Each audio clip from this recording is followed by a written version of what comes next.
So, meet family and friends. I tell you, being a single person, traveling around the world, ain't all that easy. It's not hard to tell who is the good person and who is the bad. So, I'm sitting here in this restaurant. Um, I'm following back on my longevity diet. It's a seafood restaurant across the street from my hotel, and they have salmon. So I'm over here waiting for my baked salmon to come. Anyway, it's hard to tell who is the good guy and who is the bad guy. So the other day when I was at the Mezcal bar, and a guy was really nice to me. He was interested in the United States, and he was telling me about Oaxaca and living in Oaxaca. And other people in the bar brought me shots of mezcal, beer.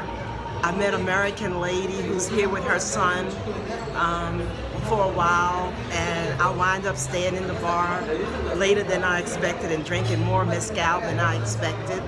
So then the guy said, "I'm gonna walk you home, walk you to your hotel." So I said, okay. And I carry, after my bus incident, I carry a little knife in my bag. So I said, okay.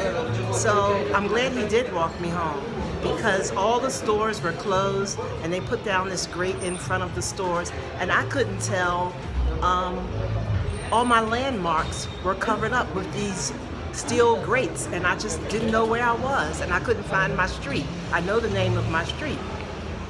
So he helped me. I used the Google direction thing, maps, and we found my hotel. So on the walk, I said, "Oh, there's the police. I'm going over there and ask the police." So he said, "The police are not your friend.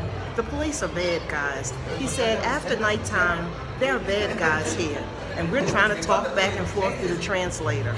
So we found my hotel, and he took me to my hotel, and I went in my hotel. There's a guard at the hotel. So the guard came out. You have to knock on the door. The guard came out. He gave him a good looking at, and he opened the door for me to come in. And so that was that. The next day, the guy who walked me to my hotel reached out to me 7 o'clock in the morning to make sure I was okay and to find out what I was doing yesterday.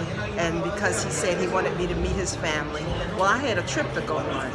Now, today, I came out of my hotel to go across the street to the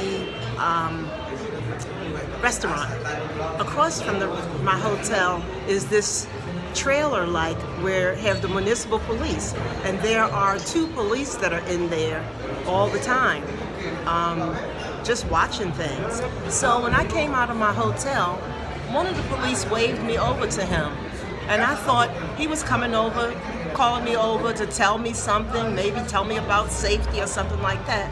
The man wanted a date. So when I walked over to him, he asked me if I had WhatsApp. So I said yes. I thought he wanted to maybe send me a message in English. And so I gave him my WhatsApp number. And so he wrote to me, and he said, "Can he see me later?"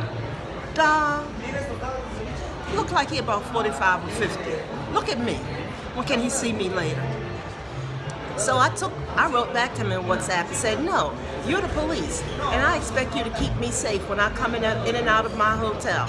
So he said, "Okay," and he smiled, and I went in the restaurant, and he's out there in his police thing. I'm gonna turn the phone around, see if you can see it out the window. Well, I don't know. Let me get up and walk over there. I'm gonna get up and walk over there and see if you can see his police thing out there. Yeah, I think you can see it. Okay, that's the best I can do. But the name of this story is who in the hell is the good guy and who in the hell is the bad guy? And why don't they wear a name tag saying good guy, bad guy? So with regard to the guy who walked me to my hotel, I don't know if he's a good guy or a bad guy. So I don't know if I want him to meet his family. He wants to meet me in a park. But I don't think I'm gonna bother. I'm just gonna assume everybody is the bad guy. Okay, that's it.